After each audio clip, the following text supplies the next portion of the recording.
All right, so my mom started this book when I was in the hospital. And I didn't notice until today, 32 years later, my mom wrote Golden State Rehabilitation Hospital. Rehab, but not drug rehab, but physical rehab. It says February 7th, 92 to, and there's no end date because at the time no one knew when I was getting out. And I only noticed that today.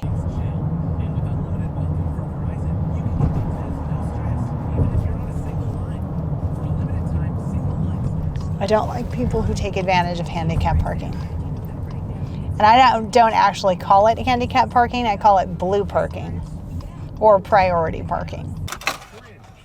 I started dating a guy when I was 16, met him at work. We dated for about 1.5 years. Spent a lot of time together. You know, it's the first love kind of thing where you don't really spend as much time with your friends as you used to. And you know, it's your pretty normal teenage romance, if you will, when you're a senior, because you're so busy with homecoming and, you know, winter formal and prom. I mean, the last thing I wanted was to be tied down by a boyfriend, so I broke up with him.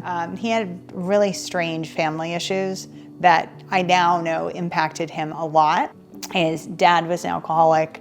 His mother was never home. Let's say we broke up on a Monday. By Friday, he had kind of become unglued. He called constantly. He called my friends. He waited for me after work. He waited for me after school. And it started off as just like some phone calls and showing up here and there. And then it got progressively more aggressive.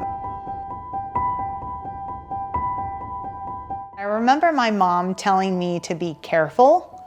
And I said, oh, Mom, he would never hurt me. From the time I broke up with him up until the night that I got shot. He stopped going to college. He stopped going to work.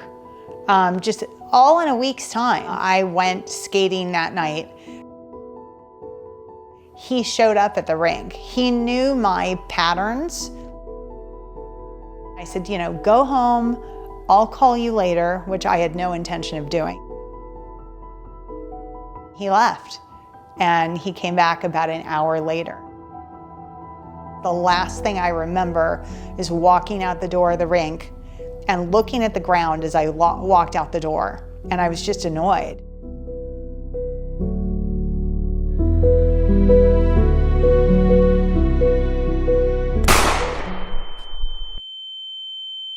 The first thing I remember is throwing up. I remember the pain. It was head pain. I lost over half my blood volume. Again, it's pretty common with head injuries that you end up with a seizure disorder afterwards, but it's all controlled by medication. I got shot in the head with a Beretta 9mm hollow point bullet. Hollow point bullets are designed to blow up on impact. When it hit the side of my head, it blew the side of my skull out. The doctors say if it hadn't been a hollow point bullet, it would have gone in one end and out the other, and that would have killed me. But I have something called a left hemiparesis. I got shot in the right side of the head, so the left side of my body is the side that is paralyzed. I mean, I have some gross motor movement in my shoulder, but I have no fine in my left hand.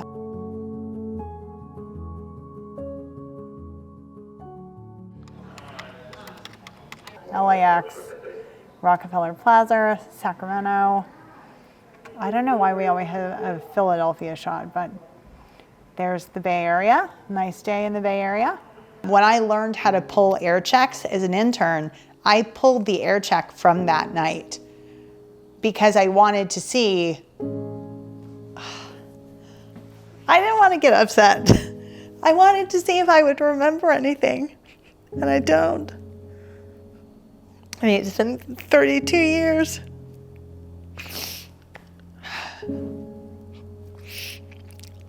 But there was video of the scene and blood all over the ground.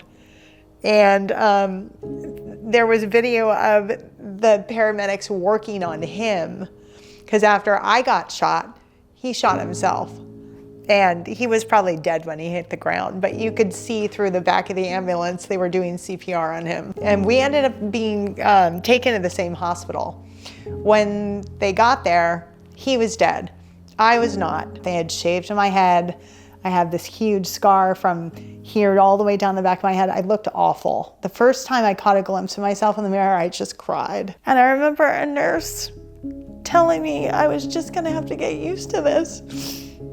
And I was like, fuck that. Nope.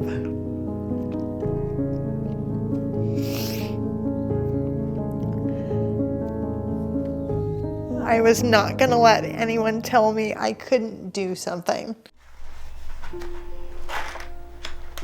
So my mom had a lot of people who came to visit me sign little messages in this scrapbook. And I couldn't save everything. There was so much from so many people. Some people I didn't even know. There's a lot of newspaper articles. One of my sisters saved all of them. So the local media kept tabs on me for a couple of years. They came to the hospital when I was there. They came to my house when I was out of the hospital. I did a story with the Arizona Republic, and they did a nice little write-up. I've won several Emmys, and this Friday, Emmy nominations come out again for the Pacific. I think I'm in the Pacific Southwestern chapter of the National Academy of Radio, Television, Arts and Sciences. It's a long name. My Emmys are up there. So I'll do the chicken first, and then we'll do the broccoli. Do you want this? Go ahead and. She's an amazingly resilient person who is very strong and lives her life to the fullest. You know, she has balance issues. So on occasion, she needs help with something, or she doesn't use her both hands to open something. It's very limited as to what she can't, restrictions that she has. I wasn't gonna let that whole situation define me or hold me back from doing or getting anything I wanted out of life at all. Or, be one of those people who feel sorry for themselves. You've gotta figure out what you want out of life and make it that way, because no one's gonna hand it to you.